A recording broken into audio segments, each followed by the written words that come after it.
আসসালামু আলাইকুম। পটল চাষ বিষয়ে কিছু আলোচনা করব। তার আগে ঠিকানা দিয়ে থাকি জেলা নাটোর, থানা বড়াইগ্রাম, গ্রাম তালসু, কুন্ডুপাড়া।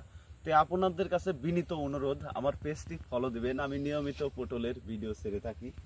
দেখেন, এগুলো হচ্ছে বারইটু জাতের লম্বা পটল। এই পটলটা সর্বোচ্চ ধরন তো বেশি হয়। পটল আর পটল ধরে দেখেন, সর্বোচ্চ ধরে এই বারইটু জাতের লম্বা পটল। এত পরিমাণ এই পটল ধরে ধারণার বাইরে। দেখেন ধরে আছে, এটা অরিজিনাল বারইটু জাতের লম্বা পটল। এই দেখেন থোকা থোকা পটল ধরে আছে।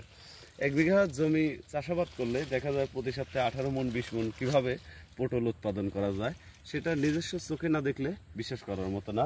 তো এই পটলটা চাষাবাদ করতে হয় মূলত উঁচু জমিতে, যে জমিতে বন্যার পানি বা বৃষ্টির পানি জমে না, এমন জমিতে এই বারইটু জাতের পটল চাষাবাদ করবেন।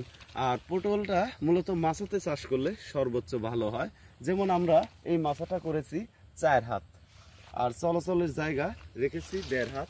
আর চারাটা রোপণ করা হয়েছে, অর্থাৎ লাইনে 2 হাত পর পর, এক লাইন থেকে আরেক লাইন 5.5 হাত পর পর এই পটলের চারা রোপণ করা।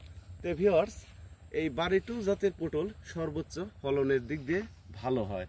আর এই জাতের পটলের একটা সুবিধা আছে, সেটা হচ্ছে পরাগায়ন করতে হয় না। অন্যান্য জাত যেমন পরাগায়ন করতে হয়, তে আমাদের এই বারইটু জাতের কোনো ধরনের পরাগায়ন নেই।